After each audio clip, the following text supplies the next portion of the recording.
আল্লাযী খলাকাল মাউতা ওয়াল হায়াতা লিয়াবলুয়াকুম আইয়ুকুম আহসানু আমালা।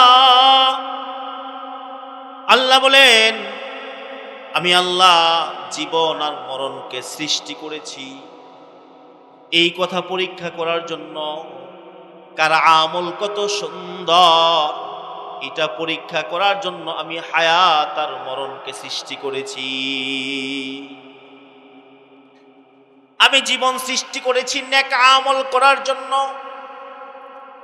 বান্দা জীবনে হায়াতে নেক কামাইবা, আর মৃত্যুর পরে কি কামাইলা তা বুঝা নিবা। কি বলেন, ঠিক কিনা?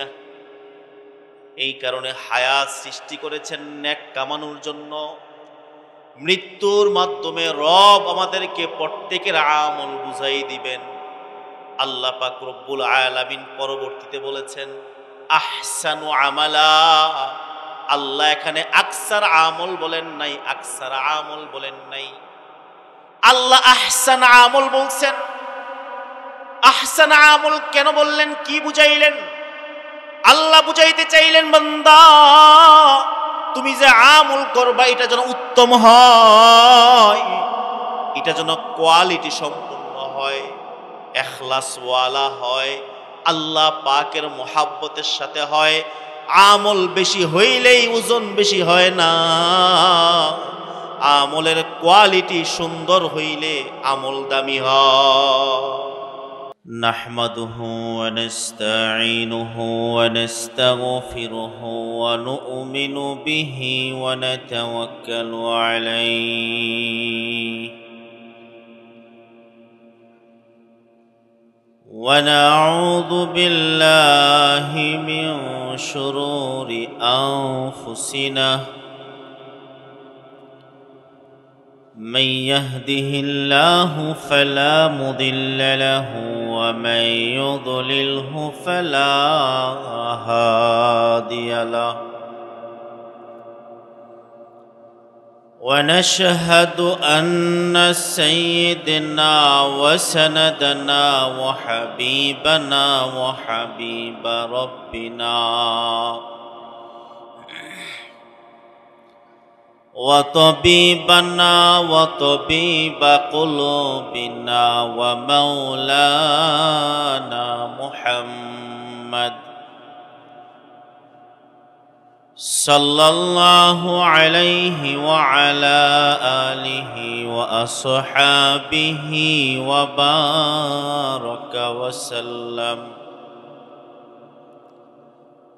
أما بعد فأعوذ بالله من الشيطان الرجيم. بسم الله الرحمن الرحيم. يا أيها الذين آمنوا كتب عليكم الصيام كما كتب على الذين من قبلكم لعلكم تتقون. وقال النبي صلى الله عليه وسلم الصيام جنة ما لم يخرقها أو كما قال عليه الصلاة والسلام. সবাই মোহাব্বতে দুরূদ শরীফ পড়ি। আল্লাহুম্মা সাল্লি আলা মুহাম্মাদিন ওয়া আলা আলি মুহাম্মাদ কামা সাল্লাইতা আলা ইব্রাহিম وعلى آل إبراهيم إنك حميد مجيد. اللهم بارك على محمد وعلى آل محمد كما باركت على إبراهيم وعلى آل إبراهيم إنك حميد مجيد.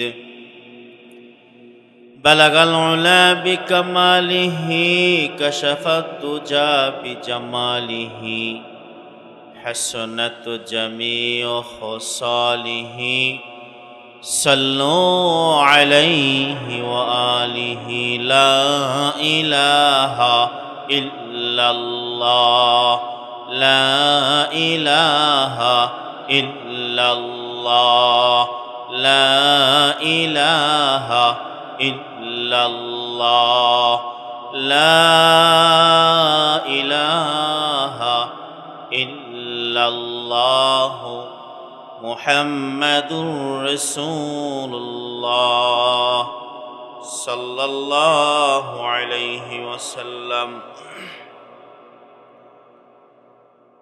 ये चमन सहरा भी होगा ये खबर बुलबुल को दो ये चमन सहरा भी होगा ये खबर बुलबुल को दो ताकि अपनी जिंदगी को सोच कर कुर्बा करे ताकि अपनी जिंदगी को सोच कर कुर्बा करे यही हम सब मुसाफिर हैं वही आखिर ठिकाना कोई आगे रवाना है कोई पीछे रवाना कोई आगे रवाना है कोई पीछे रवाना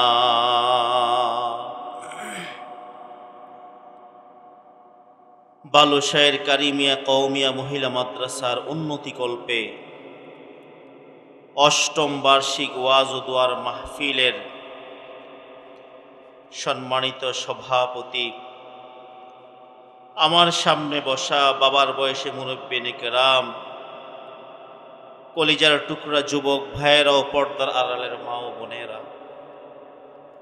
সর্বপ্রথম আমরা ওই আল্লাহ পাক রব্বুল আলামিনের দরবারে শুকর ও সুজুদ যে মহান রব আমাদেরকে দুনিয়ার বিভিন্ন ফিতনা ফাসাদ বিভিন্ন পেরেশানি থেকে মুক্ত করে সুস্থ অবস্থায় আল্লাহ পাকের পছন্দিদা মজমা কোরআন ও হাদিসের মজমায় আল্লাহ আমাদেরকে আসার বসার দ্বীনের কিছু আলোচনা বলা এবং শোনার তৌফিক দিয়েছেন এই কারণে দিল থেকে শুকরিয়া জ্ঞাপন করি আলহামদুলিল্লাহ আল্লাহ যাকে ভালোবাসে আল্লাহ যাকে পছন্দ করে মুহাব্বত করে আল্লাহ তাকে নেক কাজের তৌফিক দান করে যে যাকে ভালোবাসে দুনিয়াতে সে চায় তার ফিকির করুক তার কাজ করুক তার মতো চলুক কি বলেন ঠিক কিনা আল্লাহ আমাদেরকে ভালোবেসেছেন আল্লাহ আমাদেরকে পছন্দ করেছেন মুহাব্বত করেছেন বিদায়ী রব আমাদেরকে এই কোরআনের মজমায় হাদিসের মজমায় দ্বীনি মজমায় আল্লাহ আমাদেরকে বসার তৌফিক দিয়েছেন কি বলেন ঠিক না আমাদের মতো কত আল্লাহর বান্দা এখনো চায়ের দোকানে আড্ডায় আছে কত আল্লাহর বান্দা মোবাইল নিয়ে ব্যস্ত আছে টিভির সামনে আছে বেহুদা ফাহেসা কাজে আছে কি বলেন ঠিক না আল্লাহ সময় ওইটাও পার হচ্ছে সময় আমাদেরটাও কিন্তু পার হচ্ছে ঘড়ির ঘন্টা এক মিনিট এক সেকেন্ডের কাটা এক বাকি দুইজনের সময়ের ব্যবধান নেকের দিক দিয়া দামের দিক দিয়া আসমান আর জমিন পার্থক্য কি বলেন ঠিক কিনা সময় পার হবেই এই তো রমজান চলে আসছে কি বলেন ঠিক না গত বছর রমজানে ছিল এই রমজান পাবে না আমরাও তো পাবো কিনা হায়াতের কোনো গ্যারান্টি নাই অনেক আল্লাহর বান্দা দুনিয়া থেকে চলে গেছে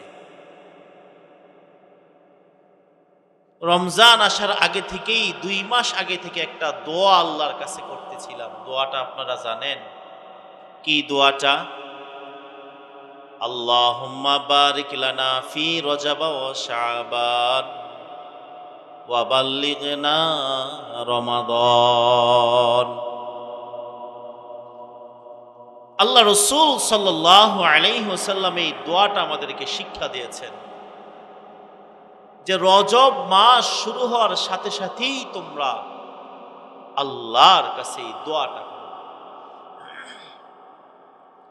আল্লাহুম্মা বারিক লানা ফি রজব ওয়া শাবান ওয়া বাল্লিগনা রমাদান। আল্লাহর কাছে আমরা দোয়া করি, মালিক তুমি শাবানে আর রজবে বরকত দান করো, আমাদেরকে তুমি রমজান পর্যন্ত পৌঁছায়া দাও। এই দোয়ার মাধ্যমে আমরা একটা জিনিস শিখতে পারি, আল্লাহ রাসূল শিখিয়েছেন, সেটা হলো নেক কাজের জন্য আল্লাহর কাছে হায়াত চাওয়া যায়। নেক কাজের জন্য কি চাওয়া যায়? হায়াত চাওয়া যায়। আমরাও অনেকে হায়াত চাই। অনেক মুরব্বী আছে বাজানরা, নাতিন এখনো 7 বছর 8 বছর বা 6 বছর, কয় আমার বেশি দিন হায়াতের আশা নাই, এই নাতিনের বিয়াটা খাইয়ে যেতে লই সারে, নাতিন ধারে বিয়া দিয়া যাইতে সারে, এর চেয়ে বেশি হায়াত আমার আল্লাহর কাছে চাওয়া নাই। আসেনি এমন আল্লাহর বান্দা? অনেকে আছে কয় ছেলে 3টা, 2 জনরে 2টা বাড়ি করে দিছি, একটা ফুত আছে, হেরে যদি একটা বাড়ি করতারি এরপরে দুনিয়া থেকে বিদায় নিল, ইলের আর কিনা আফসোস নাই। আসেনি এই দলের লোক? আল্লাহ বুঝি এই জন্যই পাঠাইছেন।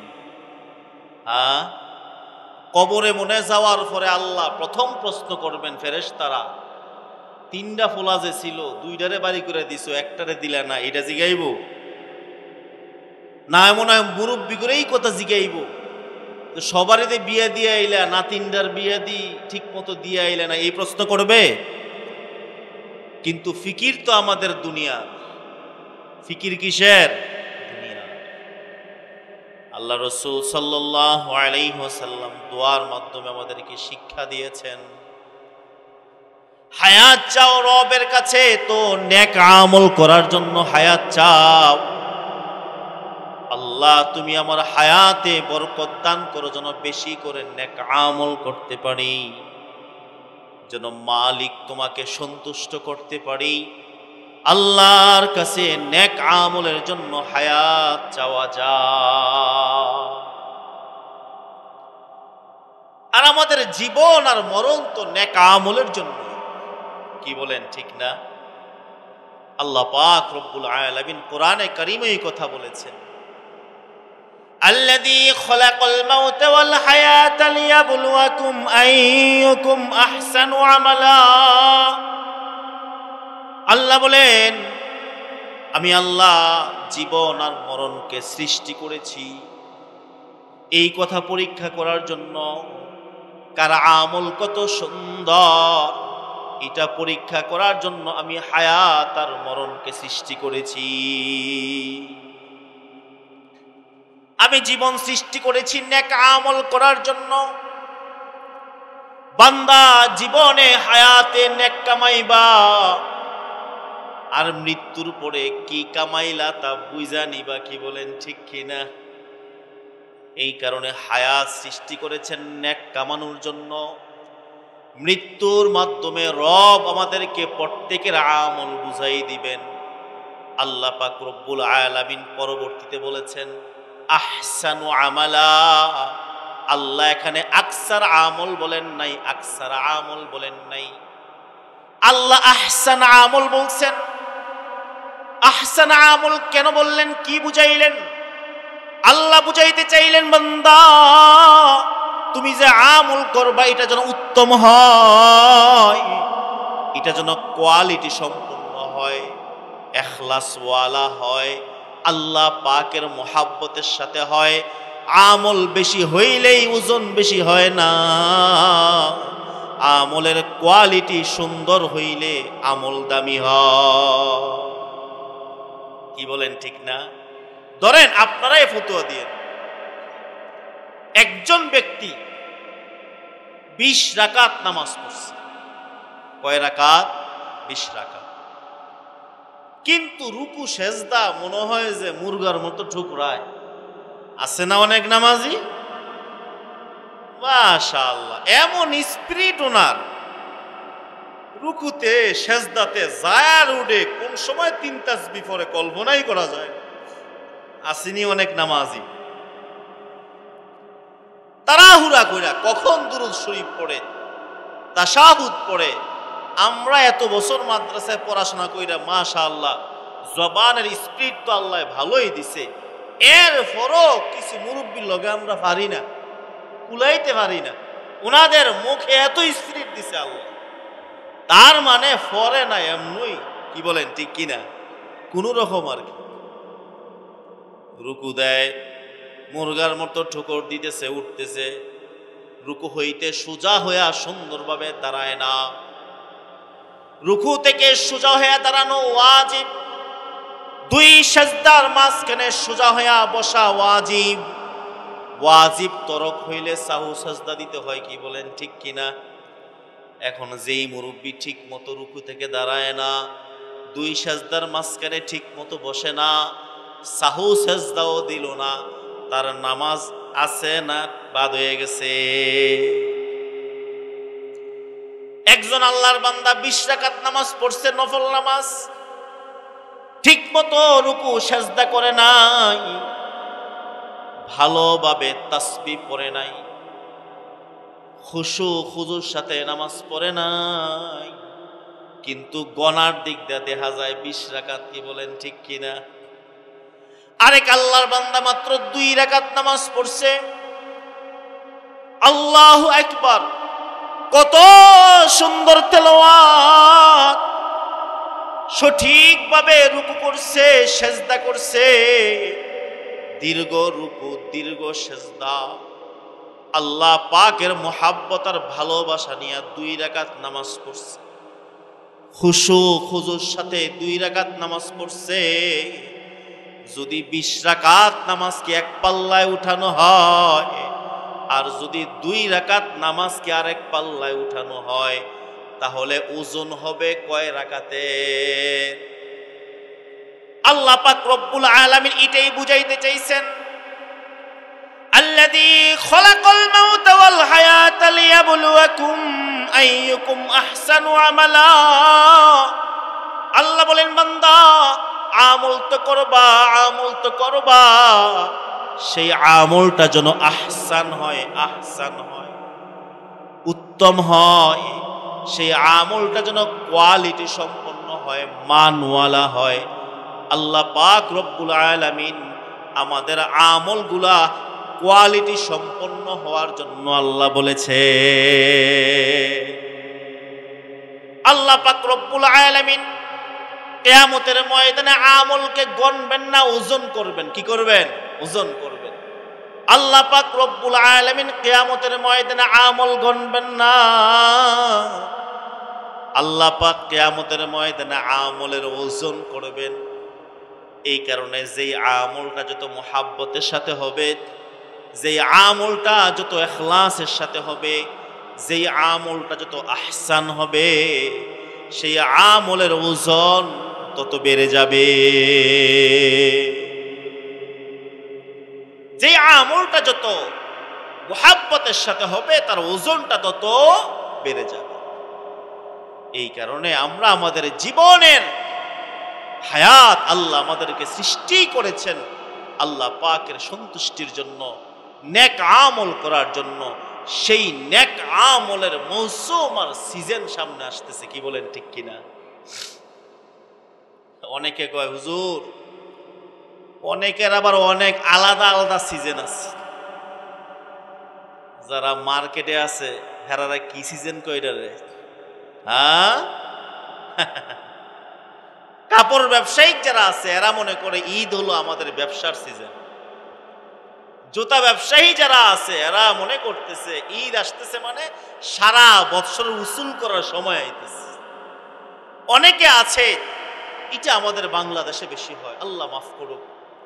ইসলামিক অন্য কান্ট্রিতে রমজানের সময় পণ্যের দাম কমায়া দেয়, আর আমগো বাঙালিরা রমজান আইলে পণ্যের দাম বাড়ায় দেয়। কি বলেন ঠিক কিনা?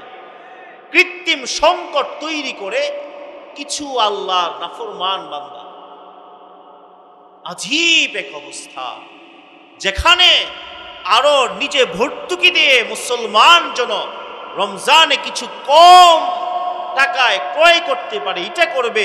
ভর্তুকি দেবে তো দূরের কথা, কৃত্রিম সংকট তৈরি করে কিছু আল্লাহর বান্দা আরো কঠিন করে দেয়, পণ্যের দাম বাড়িয়ে দেয়। কি বলেন ঠিক কিনা? এরাও সুযোগ সন্ধানী, রমজানের সুযোগে কাজে লাগায়। আসলে আল্লাহ কি রমজান দিছে এই কাপড়ের ব্যবসায় লাভবান হওয়ার জন্য, জুতার ব্যবসায় লাভবান হওয়ার জন্য, কৃত্রিম সংকট তৈরি করে পণ্যের দাম বাড়ানোর জন্য? না বান্দা, আল্লাহ তো রমজান দিয়েছেন গুনাহ মাফ করার জন্য। আল্লাহ রমজান দিয়েছেন নেকের পাল্লা ভারী করানোর জন্য। আল্লাহ রমজান দিয়েছেন জাহান্নাম থেকে বাঁচার জন্য। আল্লাহ তো রমজান দিয়েছেন রহমত পাওয়ার জন্য। আল্লাহ রমজান দিয়েছেন মাগফিরাতের জন্য। কি বলেন ঠিক কিনা? আর অনেকের রমজানের প্রস্তুতি আরো কয়েকজনে নেয় আরেকভাবে। কেমনে?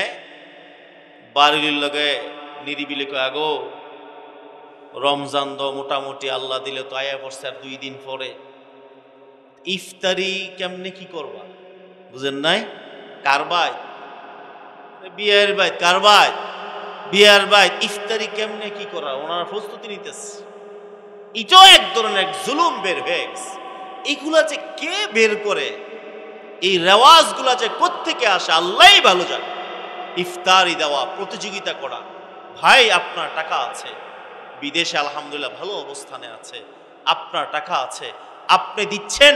এই যে রেওয়াজ বের হয়ে গেছে, যেই দিন মজুর ভাইটা কষ্ট করে তার মেয়েকে বিয়ে দিল, এত কষ্ট করে জমানো টাকা ঋণ করে মেয়েকে বিয়ে দিল, আবার সেই জামাইকে ঈদের পোশাক দিতে হয়, বিয়েকে ঈদের পোশাক দিতে হয়, ইফতারি দিতে হয়।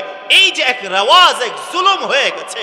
আবার সেই ইফতারি মন মতো না হলে আরো মেয়েকে তিরস্কার করে, জামা কাপড় মন মতো না হলে মেয়েকে তিরস্কার করে।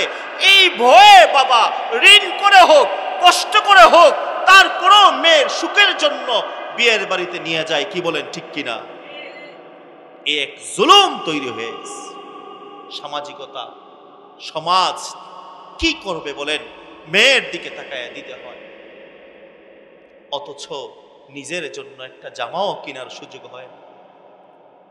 অনেক বাবা আছে নিজের দিকে তাকাই না, কিসের পায়ের স্যান্ডেল আছে, কিসের জামা আছে, কিসের পাঞ্জাবি আছে, সন্তানের সুখের জন্য, মেয়ের সুখের জন্য কিসের নিয়ে নিজের জামা কিনবে, কিসের জুতা কিনবে, খবরই নাই। নিজের জীবনটাই তো পরের সুখের জন্য, পুরুষের জীবনটাই এমন। কি বলেন ঠিক কিনা? আমি যে কথা বলতেছিলাম, রমজানের প্রস্তুতি মানে এটা না যে বিয়ের বাড়িতে ইফতার দেওয়ার প্রস্তুতি নেওয়া। রমজানের প্রস্তুতি মানে আমলের প্রস্তুতি, হিম্মতের প্রস্তুতি, নিয়তের প্রস্তুতি। এই মন মানসিকতা নিয়ে রমজানের প্রস্তুতি নিতে হবে। কি বলেন ঠিক কিনা? আল্লাহ পাক রব্বুল আলামিন আমাদের জন্য রমজানের রোজাকে ফরজ করেছেন। আল্লাহ পাক রব্বুল আলামিন কোরআনে কারীমে আল্লাহ বলছেন, ইয়া আইয়ুহাল্লাযীনা আমানু কুতিবা আলাইকুমুস সিয়ামু কামা কুতিবা আলাল্লাযীনা মিন ক্বাবলিকুম লাআল্লাকুম তাত্তাকুন। আল্লাহ পাক রব্বুল আলামিন ঈমানদার পুরুষ, ঈমানদার নারী সবাইকে ডাইকে আল্লাহ বলতেছেন, হে ঈমানদার পুরুষেরা, হে ঈমানদার নারীরা, আমি আল্লাহ তোমাদের উপর রোজাকে ফরজ করেছি। কামা কুতিবা আলাল্লাযীনা মিন ক্বাবলিকুম, আমি আল্লাহ রোজাকে শুধু তোমাদের জন্য ফরজ করি নাই, আমি আল্লাহ পূর্ববর্তী যত আমার বান্দা, যত নবীর উম্মত গিয়েছে সবার জন্যই আমি আল্লাহ রোজাকে ফরজ করেছি। এই কথাটা আল্লাহ কেন বলল? পূর্ববর্তীদের কথা বলার কারণটা কি? আপনারা দেখবেন অনেক সময় ফোলারায় পড়তে চায় না, ব্রেন ভালো, দুষ্টামি করে, পাড়ার দুষ্ট ছেলেদের সাথে মিলামেশা করে। তো বাবা অনেক সময় ধমক দিয়া কয়, এই খালি কেউ পড়তে ভালো লাগে না, পারতাম না, আমার মাথায় ধরে না, সাফ লাগে, কষ্ট লাগে। তো বাবাই বুঝে, এই কষ্ট কি খালি তুই করস? শুধু তোরই একা কষ্ট হয়? তোর কাকায় যে ডাক্তার হয়েছে সে কষ্ট কইরেই ডাক্তার হয়েছে। তোর বড় ভাই যে আজকে পুলিশ অফিসার ভালো অবস্থানে আছে, তোর চেয়ে অনেক কষ্ট কইরেই অফিসার হয়েছে। এমনি বুঝাই কিনা বলেন? এই বুঝানোর কারণটা কি? কারণ হলো যেন তার কাছে কষ্টটা সহজ মনে হয়। কি বলেন, ঠিক কিনা? আল্লাহ পাক রব্বুল আলামিন এখনো ঈমানদারদেরকে ডাইকে আল্লাহ বলেন, হে ঈমানদার বান্দা বান্দিরা, এই রমজানের রোজা কিন্তু শুধু আমি তোমাদের জন্য ফরজ করি নাই। বান্দা, জানি এই যে সুবে সাদেকের সময় সেহরি খাও, আবার সেই মাগরিবের আজানের সময় ইফতারি করবা। জানি রে বান্দা, রোজা বড় কষ্ট, রোজা বড় কষ্ট। তবে বান্দা, এটা শুধু আমি তোমাদের জন্যই ফরজ করি নাই, পূর্ববর্তী আমার সকল বান্দা বান্দীদের জন্য ফরজ ছিল। যেন আল্লাহ আমাদেরকে সান্ত্বনা দিয়েছে।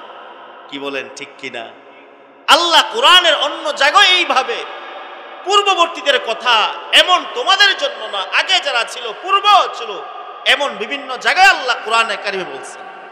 যেমন এক জায়গায় আল্লাহ বলেন, قد أفلح من تزكى وذكر اسم ربه فصلى بل تؤثرون الحياة الدنيا والآخرة خير وأبقى।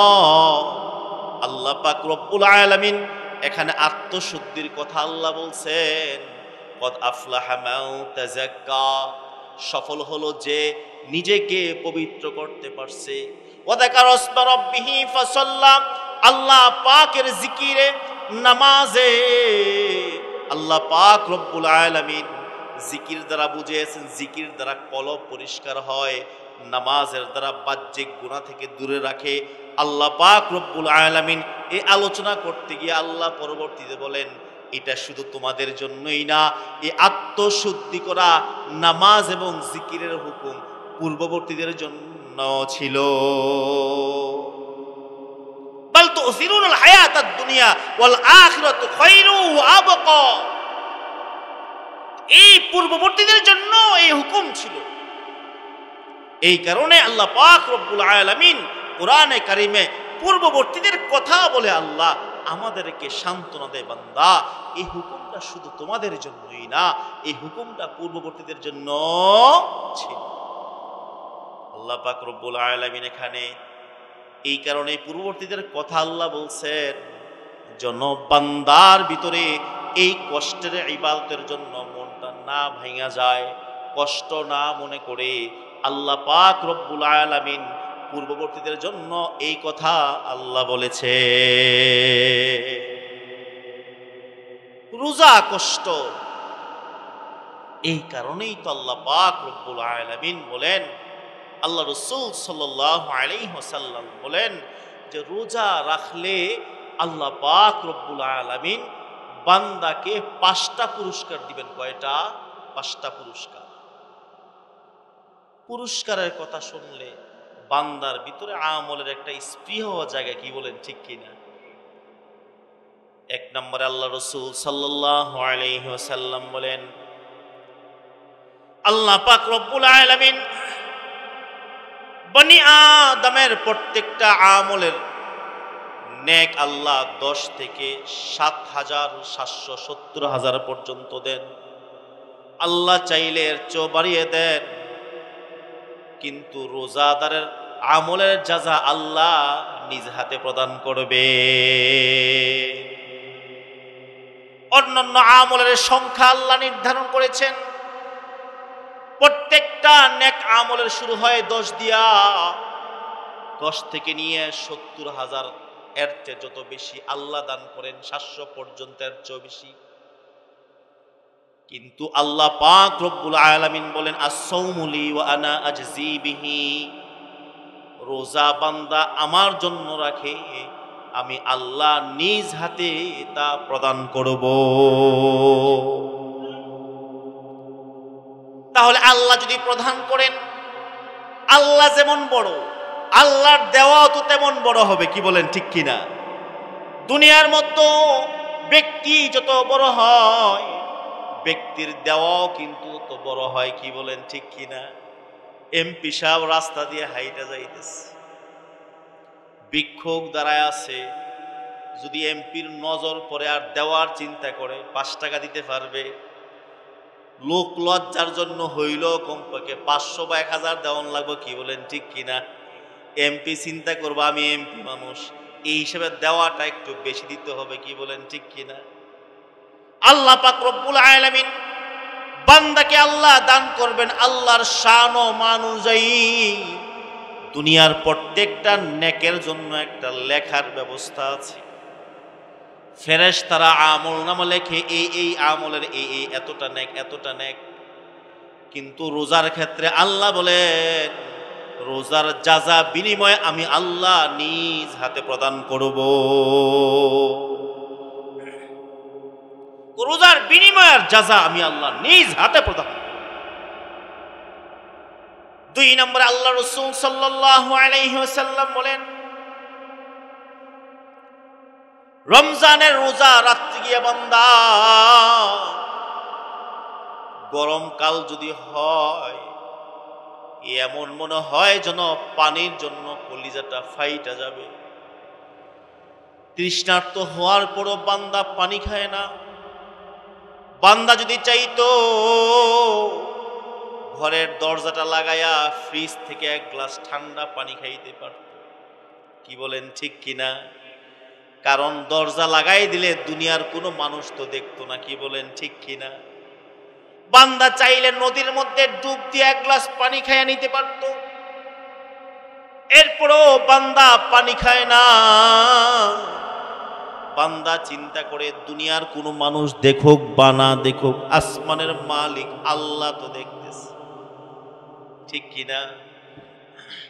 আল্লাহ রাসূল সাল্লাল্লাহু আলাইহি ওয়াসাল্লাম বলেন এই যে তৃষ্ণার্ত হওয়ার পরও বান্দা পানি খায় না, আল্লাহ পাক রব্বুল আলামিন কিয়ামতের ময়দানে আল্লাহ তাকে হাউজে কাউসারের পানি পান করাইবে। 3 নম্বরে আল্লাহ রাসূল সাল্লাল্লাহু আলাইহি ওয়াসাল্লাম বলেন রমজানের রোজা যে রাখবে জান্নাতের দরজার মধ্যে একটা দরজা হলো রায়ান নামক দরজা। আল্লাহ রাসূল সাল্লাল্লাহু আলাইহি ওয়াসাল্লাম বলেন যেই ব্যক্তি রমজানের রোজা রাখবে আল্লাহ পাক রব্বুল আলামিন তাকে এই দরজা দিয়ে প্রবেশ করাইবেন। এরপরে এই দরজা বন্ধ হয়ে যাবে আর এই দরজা দিয়ে কেউ প্রবেশ করবে না। এখন আবার অনেকে মনে করেন না যে শুধু রোজা রাখলেই মনে সরব, নামাজ টামাজ লাগতো না, কি বলেন? রোজার যেহেতু মোটামুটি দরজা হয়ে গেছি গা, রোজা রাখকে যেহেতু জান্নাতের দরজা হয়ে লাইছি, অতএব শুধু রোজাটা রাখলেই সারবো, কি বলেন? আল্লাহু আকবার। না, আমল ঠিক রেখেই যে রোজা রাখবে এটা নূরুন আলা নূর, স্পেশাল পুরস্কার, কি বলেন ঠিক কিনা? স্পেশাল। অন্যান্য ইবাদত তো লাগবেই, বাকি এই ইবাদতের সাথে রমজানের রোজা যে রাখবে আল্লাহ তাকে স্পেশাল একটা মর্যাদা দান করবেন, কি বলেন ঠিক কিনা? 4 নম্বরে আল্লাহ রাসূল সাল্লাল্লাহু আলাইহি ওয়াসাল্লাম বলেন একজন সাহাবা আয়েশা রাসূলকে জিজ্ঞাসা করতেছে, ইয়া রাসূলুল্লাহ, জান্নাতে যাওয়ার জন্য সবচেয়ে সহজ রাস্তা কোনটা? আল্লাহ রাসূল বলেন যে রমজানের রোজা পূর্ণাঙ্গ হক আদায় করে রাখবে তার ঠিকানা সোজা জান্নাত। বলেন না সুবহানাল্লাহ। 5 নম্বরে আল্লাহ পাক রব্বুল আলামিন তাকে পুরস্কার দিবেন। আল্লাহু আকবার। তার জন্য কিয়ামতের ময়দানে রোজা তার জন্য সুপারিশ করবে। রমজানের রোজা তার জন্য সুপারিশ করবে। তাহলে 1 নম্বর পুরস্কার হলো আল্লাহ পাক রব্বুল আলামিন নিজ হাতে রমজানের রোজা যে রাখবে আল্লাহ তার জাযা আর বিনিময় দিবেন।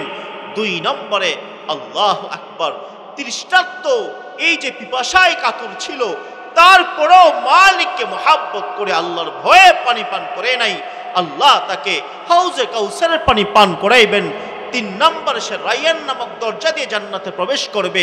4 নম্বরে তার সোজা হলো তার জন্য জান্নাত। 5 নম্বরে কিয়ামতের ময়দানে রোজা তার জন্য সুপারিশ করবে। বলেন না সুবহানাল্লাহ। এই রমজানের রোজা রাখবো তো ইনশাআল্লাহ। অনেকের আছে নিয়তই নাই। কি নাই? কথাটা কি মিথ্যা বললাম? নিয়তই নাই।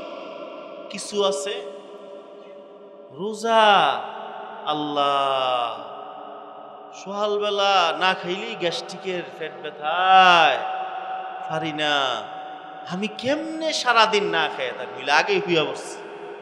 আছে না? ইলে আগেই শুয়ে পড়ছে। শয়তান তো বন্দি হইলে কি স্পিরিটটা বাকি আছে না? ট্রেন বন্ধ করলো তো এটার একটা স্পিরিট আছে কিনা বলেন? যদি হচ্ছে শয়তান শিকল বন্দি থাকে, এটার স্পিরিট কিন্তু জাগা।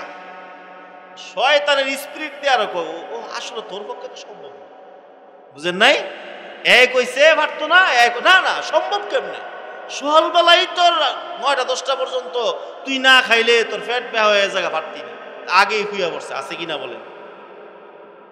আবার অনেকে আছে, অনেকের বাপ মা আছে পুরা মোরা তাজা,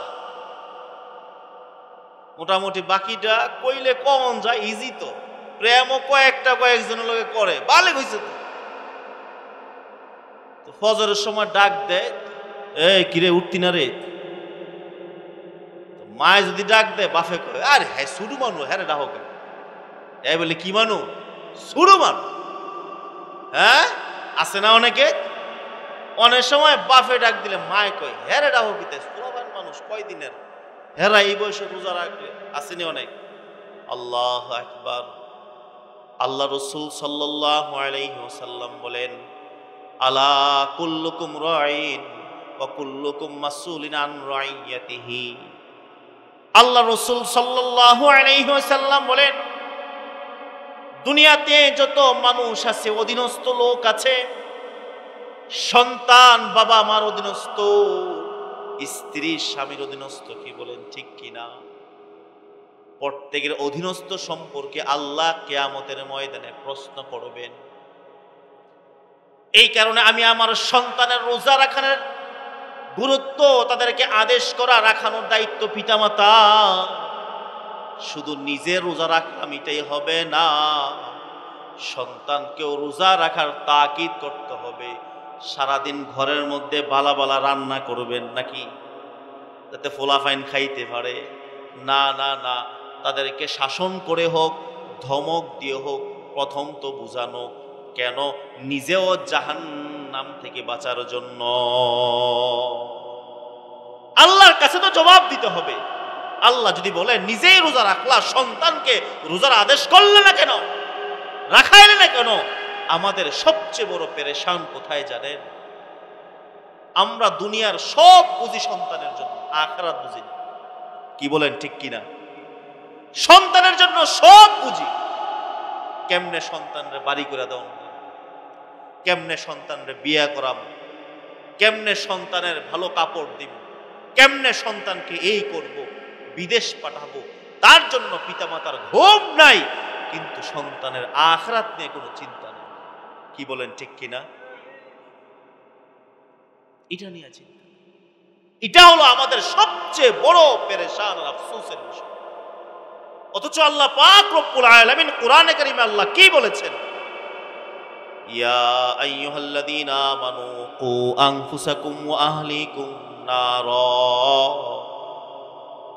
আল্লাহ বলেন, হে ঈমানদারেরা, তোমরা নিজেরাও জাহান্নামের আগুন থেকে বাঁচো, পরিবার পরিজনকেও জাহান্নামের আগুন থেকে বাঁচাও।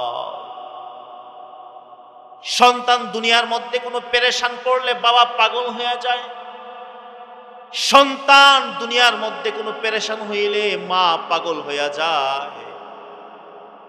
মা যদি শুনে সন্তান বিদেশে জেলে পড়ছে, মা একবার দৌড়ায়, বাবার একবার দৌড়ায়, পাগল হয়ে যায়, কেমনে ছুটানো যায়। যদি শুনে বিদেশ সন্তান কোনো পেরেশান আছে, বাবাও খায় না, মাও খায় না, কলিজার টুকরা সন্তানের জন্য তোমার এত টেনশন। দুনিয়া কয়দিন তো কয়েক বছর ক্ষণস্থায়ী। এই সন্তান যে আমল না করার কারণে জাহান্নামী হইতেছে, বাবা তোমার এর জন্য কতটুকু পেরেশান। এটার জন্য কোনো টেনশন নাই। এর কারণ হলো দিনের বোঝ না থাকার কারণে এই ফিকির পিতামাতার নাই যে আমার মেয়ে পর্দা করছে না, জাহান্নামের দিকে আগাচ্ছে, আমার ছেলে নামাজ পড়ছে না, জাহান্নামের দিকে আগাইতেছে, আমার ছেলে অন্যায় ব্যয়াপনা করতেছে, আমি আল্লাহর কাছে জবাব দিতে হবে। এই ফিকির আর চিন্তা আমাদের ভিতরে নাই। কি বলেন, ঠিক কি? এই কারণে নিজেও রোজা রাখবো এবং সন্তানদেরকেও রোজার তাকিদ করবো তো ইনশাআল্লাহ। আরেকটা যেটা বলতেছিলাম, নিয়ত। নেক কাজের তৌফিক হওয়ার জন্য নিয়ত শর্ত। কিছুদিন আগে এক আল্লাহর বান্দা, আমি বললাম, ও জায়গা সম্পদ তো আছে, আপনার তো হজে যায় ওর দরকার, তো হজে যান না কেন? হুজুর আমি কি যাইতে পারবো, আমার পক্ষে সম্ভব। আমি বলছি নিয়ত করছেন? আইস দেখ হুজুর, আসলে নিয়তটাই ভালো করে করছি না যে আমি যাবো। আমি বললাম যে যদি ওই পরিমাণ অর্থ আপনার না থাকে, আমি যতটুকু জানি আপনি কমপক্ষে উমরাটা হলো করতে পারবেন। কারণ হজ তার উপরে ফরজ, যার ছেলে সন্তান, সে হজে গেলে তার ছেলে সন্তান ভরণ পোষণ বা তার চলার মতো ক্যাপাসিটি আছে, হজে গেলে কোনো সমস্যা হবে না। এই ব্যক্তির জন্য হজ কি ফরজ। এই পরিমাণ সম্পদ আছে যে হজে গেলে তার কোনো কি হবে না, পেরেশান হবে না। এখন আমি বললাম যে ঠিক আছে, ওইটা আপনার না পারলেও কমপক্ষে আপনার দিলে চায় না যে আপনি বাইতুল্লাহটা দেখবেন। সারা জীবন যেদিকে ফিরে নামাজ পড়লেন, যে কাবার দিকে, মনে চায় না যে নজরে কাবাকে দেখবেন। যেই রসুলের উপরে এত দুরূদ পড়লেন, মনে চায় না রসুলের রওজার সামনে দাঁড়ায়া আসসালাতু আসসালামু আলাইকা ইয়া রাসূলুল্লাহ, রসুলের রওজার সামনে দাঁড়ায়া সালাম জানাইবেন? মনে চায় না? হুজুর হ্যাঁ মনে তো চায়। আমি কি আপনি নিয়ত করেন, আপনি নিয়ত করেন যে ইনশাআল্লাহ, ইয়া আল্লাহ আমাকে তৌফিক দান করো, ইয়া আল্লাহ আমি যাবো ইনশাআল্লাহ। আমি তো আপনি নিয়ত করেন, ওয়াল্লাযীনা জাহাদু ফিনা লানাহদিয়ান্নাহুম সুবুলানা। কেউ মুজাহাদা করলে, কেউ ফিকির করলে, আল্লাহ পাক রব্বুল আলামিন তাকে সেই কাজটা করার তৌফিক আল্লাহ দান করেন। একদিন পরে আয়েশা বলতেছে, হুজুর আমার তো ব্যবস্থা হয়েছে। আমি কি আপনারা বলে বললেন যে আপনার যাওয়ার কোনো রাস্তা নাই? না হুজুর, আমি তো কল্পনাও করতে পারি না এমনি হবে। কিন্তু কেমনে? হুজুর আমি প্রথম নিয়ত করছি, যদি আমার জায়গাও বিক্রি করতো, একটু জায়গা আছে 1 শতক, তাও আমি যাবো। আমি বাড়িতে গিয়ে মেয়েরে ফোন দিলাম, মা আমার তো হুজুর এমনি এমনি বলছে। বলার পরে দিলটা আসলে আমার চাইতেছে রসুলের রওজাটা একটু দেখা। তো মেয়ে বলছে, আব্বা আপনি যদি যান ইনশাআল্লাহ আমি আপনার জামাইয়ের সাথে কথা বলে দেখি কি করা যায়। বড় ছেলে বাহিরে আছে, ছেলেরা বাহিরে আছে, কিন্তু খোঁজ খবরটা কম আছে না অনেকে। আফসোস লাগে। এই আলোচনা করব না এদিকে। বাবা মা আছে, ছেলেরা বিদেশ গিয়ে আলাদা থাকে। আমার চোখ দিয়ে পানি আসছে। গত 2 দিন আগে আমাদের গ্রামের পশ্চিম পাড়া যাওয়ার পরে ছেলেদের সবার বিল্ডিং, ছেলেদের সবার বিল্ডিং, একটা ছেলে দুর্বল, বাকি সবার দেখলাম সুন্দর বিল্ডিং। একটা ছেলে দুর্বল, 2 তলা ঘর, তাও ভাঙ্গা চোরা। মা বলতেছে আমি এটাতে থাকি। কোনটায় থাকে? ভাঙ্গাচোরা দোচালা গড়, যেটা মা এখানে থাকে। আমি চিন্তা করলাম, আফসোস সন্তান, তুমি ছাদের নিচে ঘুমাও, ভালো খাটে ঘুমাও, একবার তোমার মায়ের কথাও মনে পড়ে না। আমি থাকি ছাদের নিচে, আমার বউ থাকে ছাদের নিচে, আমার সন্তান থাকে ছাদের নিচে, মাটা আছে সেই দুচালা করে টিনের চালার পানির বৃষ্টির ফোঁটা পড়ে। একবারও কি মনে হয় না, ইনসাফের দৃষ্টিতে চাইলে একবার কি মনে হয় না আমি কি করছি? এমন বিবেকহীন লোক সমাজে আছে কিনা বলুন? আছে। আফসোস লাগে, বিবেক কবে জাগবে? যাক, ওই দিকে আলোচনা করব না। কোন দিকে জানি কথা ছিলাম? ওই হজের বিষয়টা। তো পরে বলতেছে, হুজুর ছেলেদেরকে বলার পরে তারাও চিন্তা ভাবনা করছে। পরে তারা সবাই পরামর্শ করে বলছে, ঠিক আছে আব্বা, আপনি তো হজে যান, উমরা করতে যান, আমরা ইনশাআল্লাহ এটা ফিকির করবো ইনশাআল্লাহ। অথচ যেটা তার জন্য কত কঠিন ছিল, নিয়ত করার কারণে আমি যাব ইনশাআল্লাহ, আল্লাহ তার রাস্তা সহজ করে দিয়েছেন কিনা বলেন? এই কারণে নিয়ত যে আমি রোজা রাখবো ইনশাআল্লাহ। নেক কাজ করলে আল্লাহ পাক রব্বুল আলামিন কয়েকটা পুরস্কার দান করেন। তার মধ্যে একটা হলো কুওয়াতান ফিল বাদানি। আল্লাহ পাক রব্বুল আলামিন নেক আমলের বদৌলতে আল্লাহ শরীরে একটা শক্তি দান করে, বলেন না সুবহানাল্লাহ। এই কারণেই দেখা যায় বৃদ্ধ মানুষ কাঁপে, দুর্বল, অন্য সময় অসুস্থ, দেখলে মনে হয় না লোকটা রোজা রাখা তার জন্য সম্ভব হবে। এই বুড়া মানুষটা রমজানের রোজাগুলা রাখে, কি বলেন ঠিক কিনা? যদি জিজ্ঞাসা করে কি ব্যাপার, তো হুজুর অন্য সময় যদিও কষ্ট হয়, মনে হয় না, অসুস্থ পারম মনে হয় না, কিন্তু রমজানের রোজা যখন রাখা শুরু করি, কেমন যেন আল্লাহ একটা শক্তি দান করে। এমন অনেক শুনছি, অসুস্থ, হার্টের সমস্যা, গ্যাস্ট্রিক, কিন্তু রমজানের রোজা যখন রাখা শুরু করে তো আল্লাহ পাক রব্বুল আলামিন একটা শক্তি দান করেন, কি বলেন ঠিক কিনা? এই কারণে আল হিম্মাতু হিয়াল ইসমুল আযম, হিম্মত এটা ইসমে আযমের মতো কাজ করে। এই কারণে আমরা নিয়ত যে ইনশাআল্লাহ রমজানের রোজাগুলো রাখবো ইনশাআল্লাহ।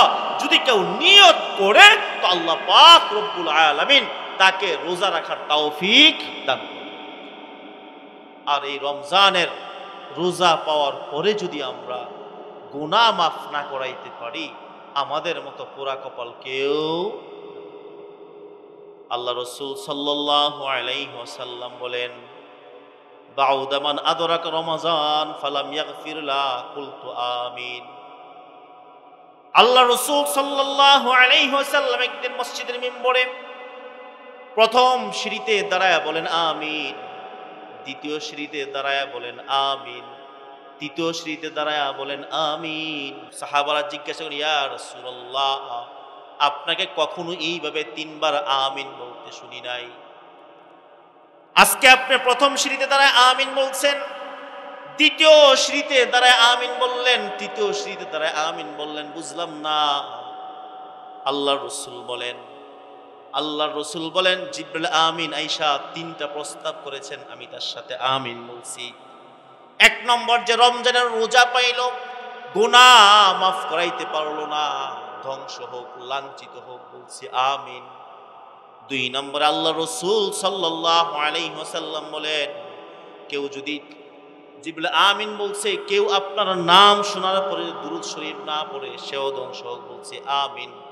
তিন নম্বরে, বৃদ্ধ বাবা মা যার ঘরে আছে তাদের সন্তুষ্ট করতে পারলো না, সেও ধ্বংস হোক, আমি বলছি আমিন। এই কারণে রমজানের রোজা পাইলাম, গুনাহ মাফ করাইতে পারলাম না, তো আমাদের মতো পোড়া কপাল কেউ। এই কারণে রমজান আমাদের জন্য নিয়ামত, যদি কাজে লাগাই, যদি কাজে আল্লাহ পাক এক মৌসুম দান করছে, এক মৌসুম আমাদের সামনে আসতেছে, ক্ষমা পাওয়ার মৌসুম, নেক কামাই করার মৌসুম, গুনাহ মাফ করার মৌসুম, কি বলেন ঠিক কিনা? এবং দোয়া কবুল হওয়ার মৌসুম। আল্লাহ রাসূল সাল্লাল্লাহু আলাইহি ওয়াসাল্লাম বলেন, তিন ব্যক্তির দোয়া আল্লাহ ফিরাই দেন না। কয় ব্যক্তির দোয়া? তিন ব্যক্তির দোয়া আল্লাহ ফিরাই দেন না। as-সাইমু হাত্তা ইফতির, রোজাদার যখন ইফতারকে সামনে নিয়ে আল্লাহর কাছে দোয়া করে, মালিক গুনাহ করছি, আল্লাহ গুনাহ করে ফেলছি, আল্লাহর কাছে মনের যা চাওয়া আছে আল্লাহর কাছে চাই। আল্লাহ রসুল বলেন, সারাদিন রোজা রাখার পরে যখন ইফতার সামনে নিয়ে আল্লাহর কাছে দোয়া করে, আল্লাহ পাক রব্বুল আলামিন সেই রোজাদারের হাতকে খালি হাতে ফিরায় দেয় না।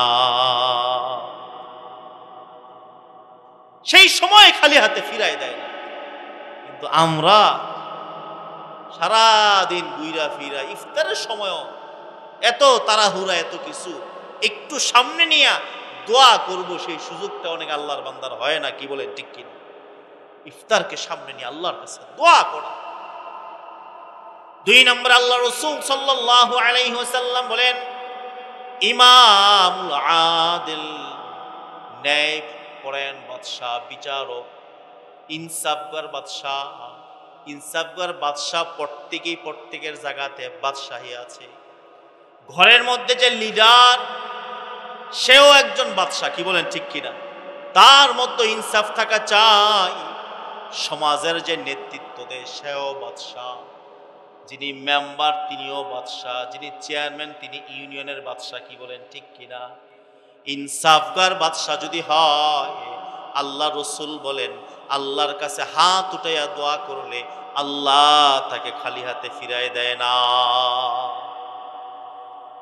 ইনসাফগার বাদশাহ সম্পর্কে আল্লাহ রসুল অন্য জায়গায় বলেছেন, সাবআতুন ইযিল্লুহুমুল্লাহু ফি যিল্লিহি লা যিল্লা ইল্লা যিল্লুহু, ইমামুন আদিলুন।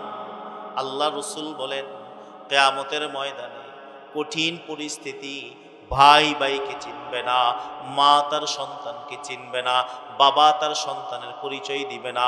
সেই কঠিন অবস্থার মধ্যে আল্লাহ রসুল বলেন, ওই সময় আল্লাহ 7 শ্রেণীর লোককে আল্লাহ আরশের নিচে ছায়া দান করবেন।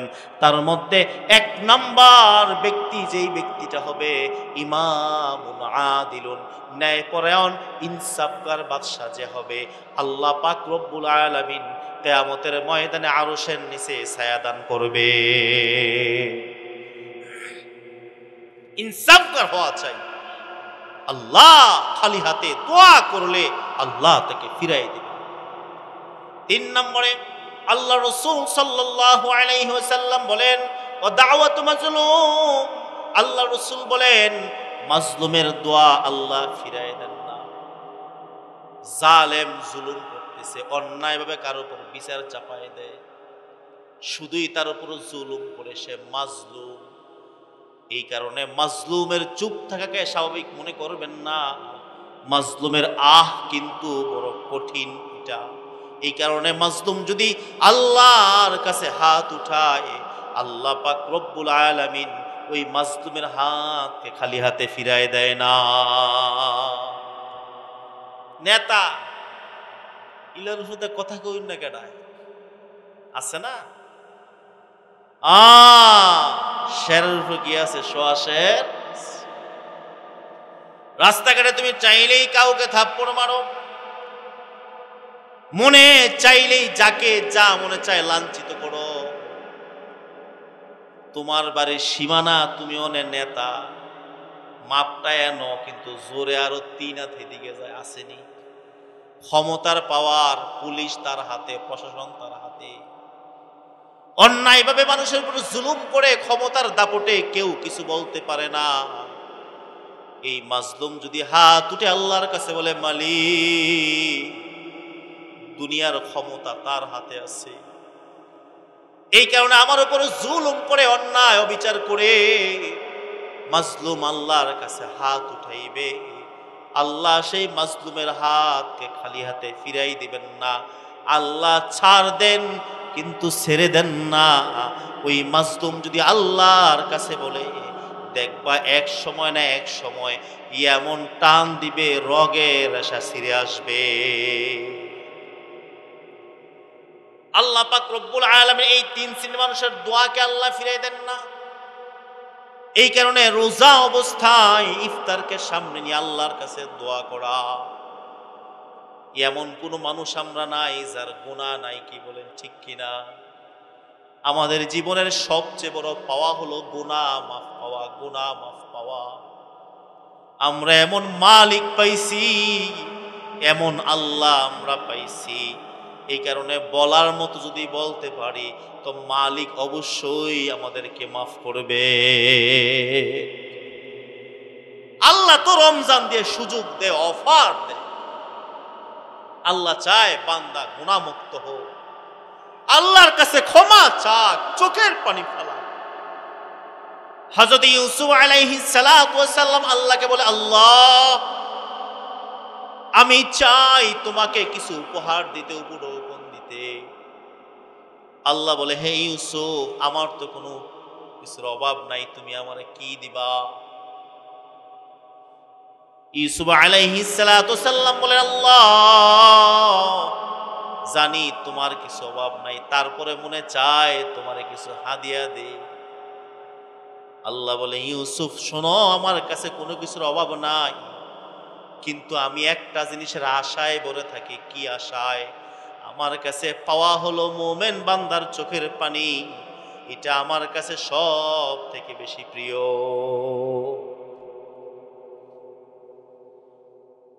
আল্লাহ রাসূল সাল্লাল্লাহু আলাইহি ওয়াসাল্লাম বলেন, ওয়া যাকারাল্লাহু খালিয়ান ফাফাজাত আইনা। একা নিবিড় নির্জনে বান্দা যখন চোখের পানি ফেলায়, আল্লাহর কাছে কান্দে, আল্লাহকে ডাকে, আল্লাহ পাক রব্বুল আলামিনের কাছে বড় প্রিয় আল্লাহ মুমিন বান্দার চোখের পানি। মুমিন বান্দার চোখের পানি জমিনে পড়তে হয় না। মশা মাছির চোখের পরিমাণও যদি মুমিন বান্দার চোখে একটু পানি আসে, পানি আসতে দেরি হয়, আল্লাহু আকবার, ইখলাস ও দিলের মহাব্বতে ভাঙ্গা হৃদয় নিয়ে যদি একটু কাঁদতে পারে, আল্লাহ বান্দার গুনাহ মাফ করতে দেরি হয় না। দুনিয়ার মানুষ তো যতদিন ক্ষমতা আছে তার কাছে দাম, যতদিন শক্তি আছে দুনিয়ার মানুষের কাছে দাম আছে। শরীরের ক্ষমতা যদি শেষ হয়ে যায় দুনিয়ার মানুষের কাছে তার কোনো দাম নাই, কি বলেন ঠিক কিনা? যতদিন সংসারে দিতে পারে সবাই তারে মাথায় তুলে রাখে, সংসারে না দিতে পারলেই সংসারের বোঝা হয়ে যায়, কি বলেন ঠিক কিনা? এমন কত বৃদ্ধ বাবাজি আছে সময়টা এমন ভাবে কাটায় যেন সংসারে একটা বোঝা। সন্তানের কাছে দাম নাই, ছেলের বউর কাছে দাম নাই, আত্মীয় স্বজনের কাছেও দাম নাই, কথার কোনো দাম নাই। দিলে খায়, না দিলে না খায়, কোন রকম জীবনটা যেন কাটায়। এমন আল্লাহর বান্দাও যদি 60 বছর 70 বছর দুনিয়ার সংসারের পিছনে পইরা আল্লাহকে ডাকে নাই, মালিককে ভুলে গেছে, এই লোকটাও যদি একদিন আস্তে আস্তে করে মসজিদে গিয়া ওযু করে মসজিদে গিয়া মালিকরে ডাক দিয়ে কয়, আল্লাহ, আল্লাহ পাক রব্বুল আলামিন বলে, কিরে বান্দা তোর কি হয়েছে? দুনিয়ার মানুষের পিছনে সময় দিবেন, মাল খরচ করবেন, যতদিন দিতে পারবেন দুনিয়ার মানুষের কাছে দাম আছে, ইজ্জত আছে। আল্লাহ বলেন, বান্দা আমি তোর কাছে কিছুই চাই না, তোর কাছে আমি কিছুই চাই না, আমি চাই তুই মায়া দিয়ে আমি আল্লাহকে ডাকবি। আল্লাহ পাক চান যে তুই নিজেকে আল্লাহর জন্য বিলাই দিবি। এই কারণে 60 বছর 70 বছর মালিককে ডাকে নাই, এরপরও মালিককে একবার ডাক দিতে দেরি, আল্লাহ সাথে সাথে জবাব দিতে দেরি হয় না। আমরা আল্লাহকে চিনি নাই, আল্লাহকে বুঝি নাই। এই কারণে রমজান আসতেছে আমাদের সামনে, অফারের সময়, রমজানকে কাজে লাগাই এবং রোজাগুলা গুনাহমুক্ত রোজা রাখার চেষ্টা করি। শুধু এতটুকুই নয় যে সেহরি খাইলাম, সাহারি খাইলাম, আর ইফতার করলাম, আর মাঝে দিয়া গীবত, শিকায়েত, পরনিন্দা, গুনার কাজ করলাম, তাহলে রমজানের রোজা এটা ওজনওয়ালা রোজা হবে না। বয়ানের শুরুতে যেই কথা বলছিলাম, আমল যদি ইখলাসের সাথে হয়, তাকওয়ার সাথে হয়, সেই আমলের ওজন বেড়ে যায়। কি বলেন, ঠিক কিনা? আল্লাহ রাসূল সাল্লাল্লাহু আলাইহি ওয়াসাল্লাম বলেন, আসিয়ামু জান্নাতুন মা লাম ইয়াখরুকুহা, রোজা জাহান্নামের আগুন থেকে বাঁচার ঢাল স্বরূপ, যদি এটাকে ভেঙে না ফেলো, ছিঁড়ে না ফেলো। সাহাবা আসবেন, রাসূলকে জিজ্ঞাসা করে, ইয়া রাসূলুল্লাহ, রোজা আবার কেমনে ছিঁড়ে যায়, রোজা আবার কেমনে খণ্ড হয়? আল্লাহ রাসূল সাল্লাল্লাহু আলাইহি ওয়াসাল্লাম বলেন, রোজা রাইখা মানুষ যদি গীবত করে, মিথ্যা কথা বলে, তখন রোজা এটা ছিদ্র হয়ে যায়, ছিঁড়ে যায়, ফেরে যায়। যেমন ভাবে যুদ্ধের ময়দানে ঢাল যদি দুর্বল হয়ে যায়, যুদ্ধের ময়দানে তীরকে প্রতিহত করা যায় না। যুদ্ধে, কি বলেন, ঠিক কিনা?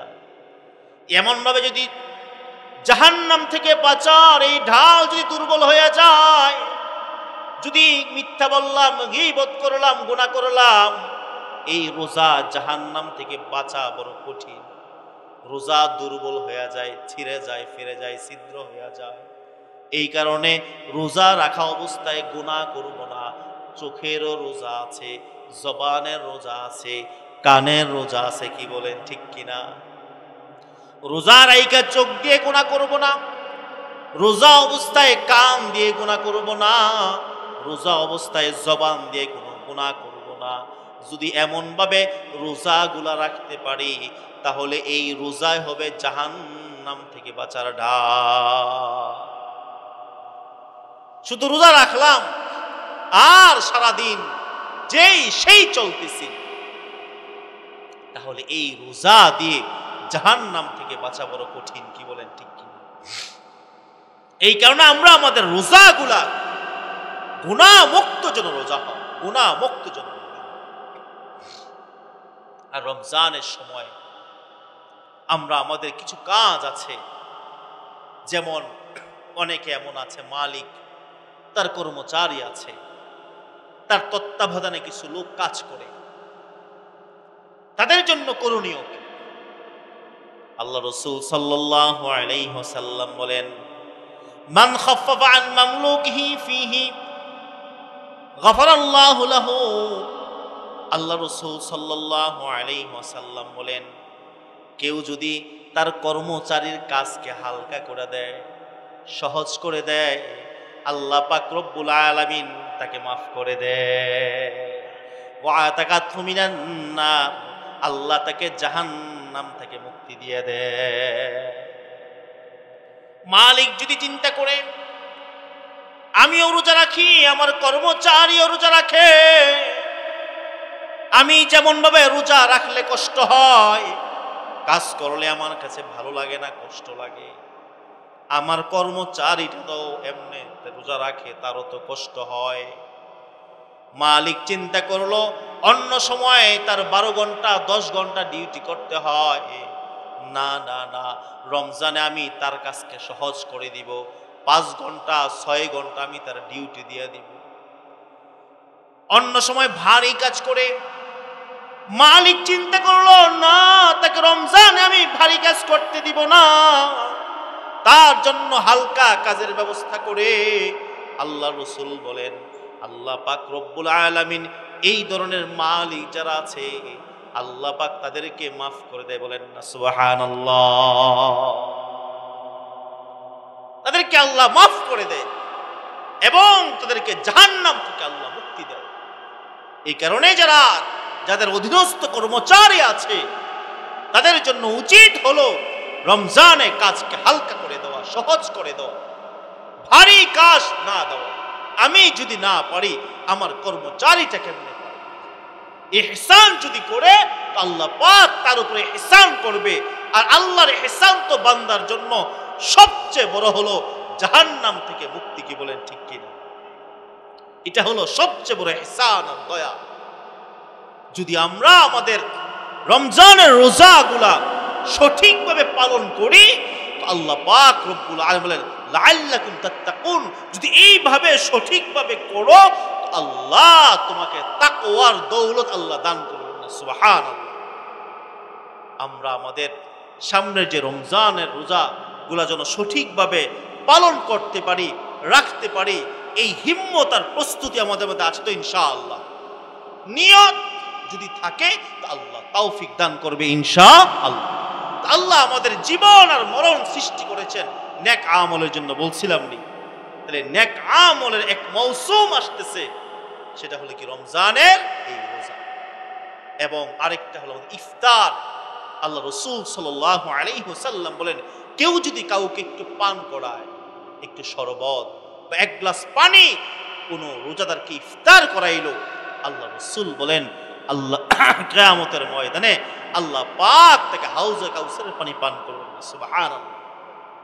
এই কারণে শুধু নিজেই মজার মজার ইফতার করলাম, আসেনি অনেকে এমন, আল্লাহ পুরান ঢাকার ইফতারি 20 আইটেম 25 আইটেম আছে না, নিজে সুন্দর সুন্দর ইফতারি করলাম,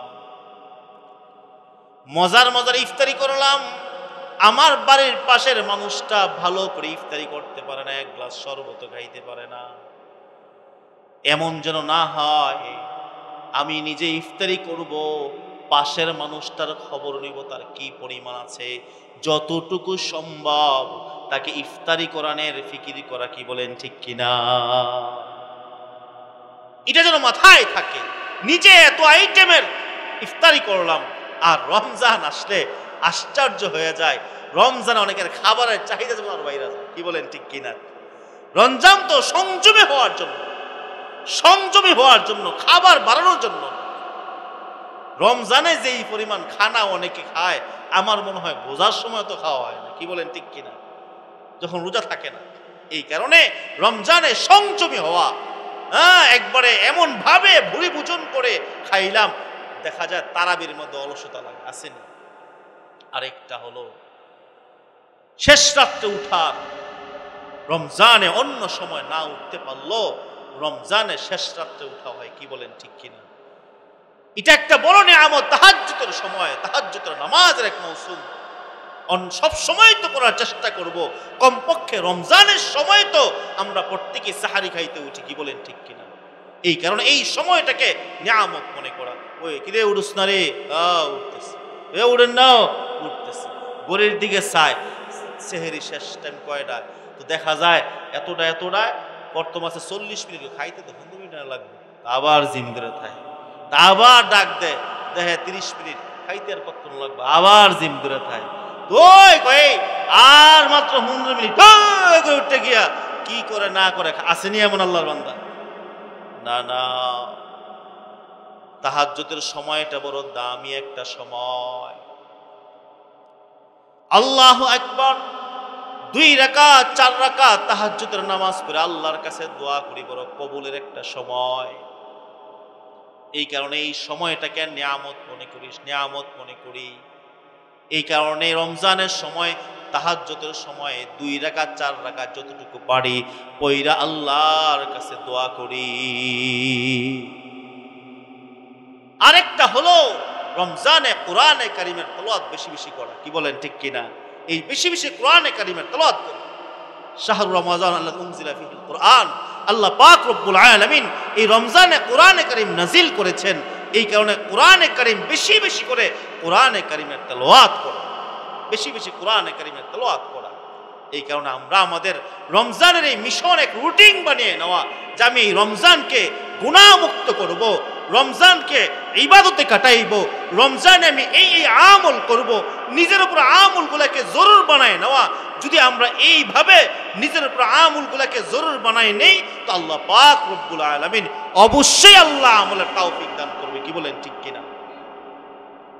এই কারণে আমরা আমাদের রমজানের এই মৌসুমকে, সিজনকে কাজে লাগাই।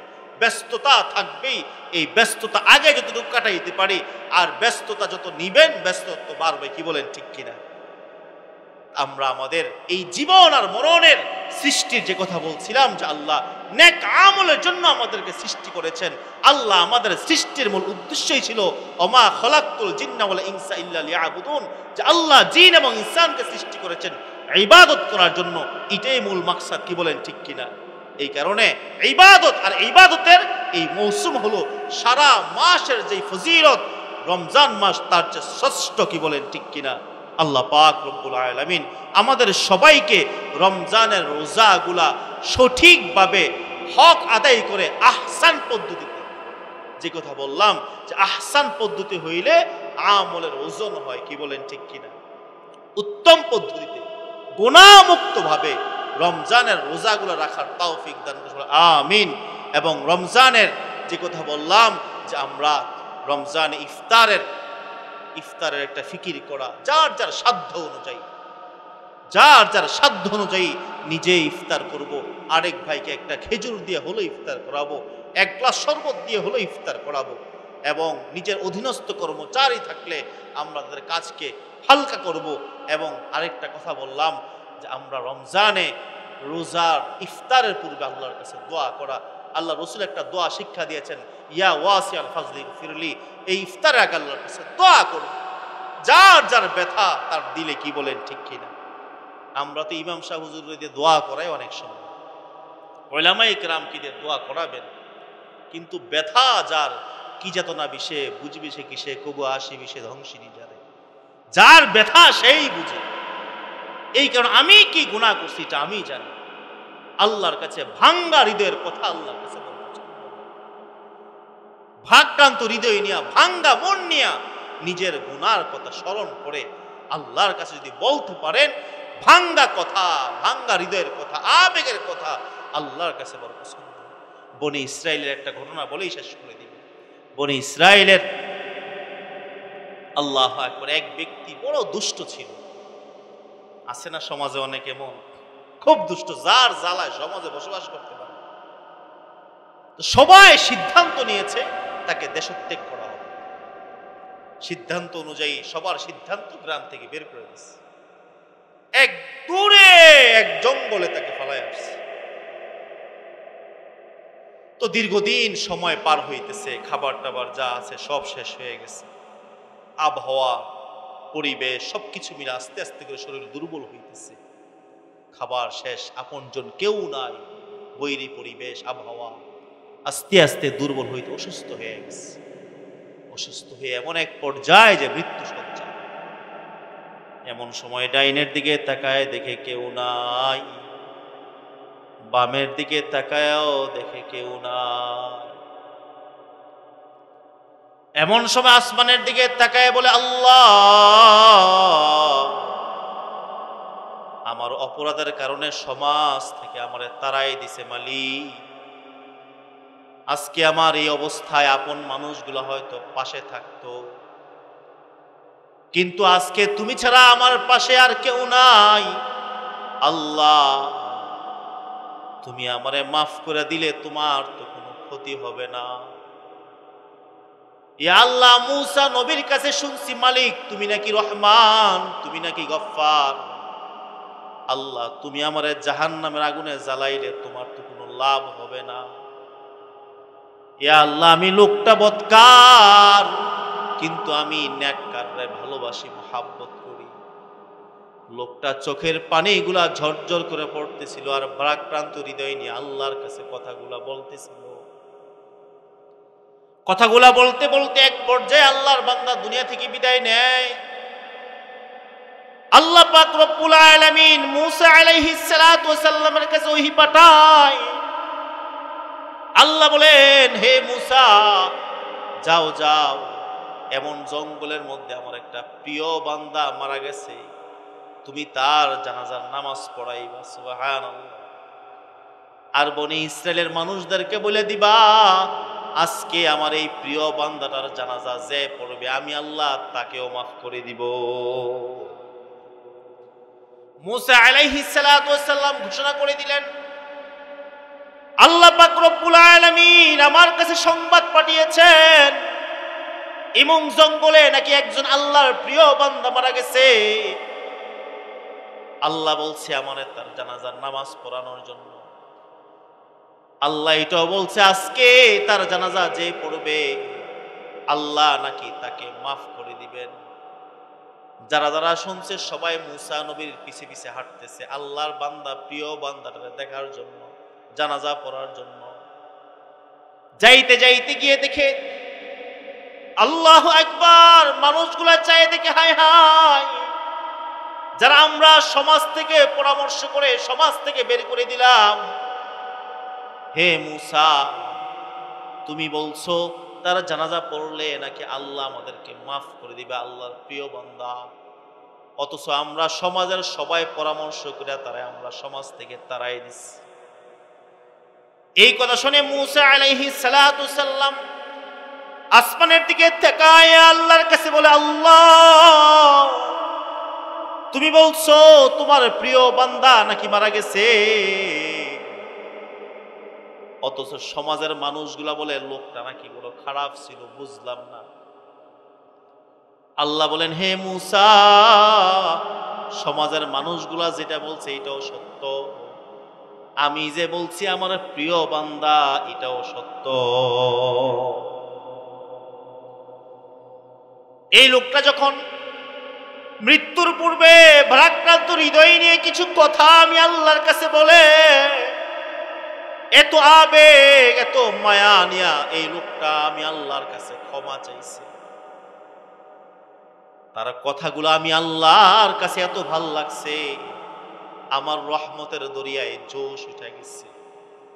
এই কারণে আমি আল্লাহ পাক রব্বুল আলামিন তার কথাগুলো এত ভাল লাগছে, আমি তার জিন্দেগীর গুনাহগুলো আমি আল্লাহ মাফ করে দিচ্ছি।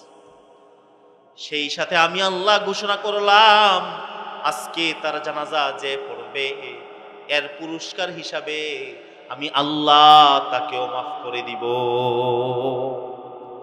এই কারণে ভাঙ্গা হৃদয় আবেগ নিয়ে আল্লাহর কাছে যদি দোয়া করতে পারি, আল্লাহ তো বসে আছে বান্দাকে মাফ করার জন্য।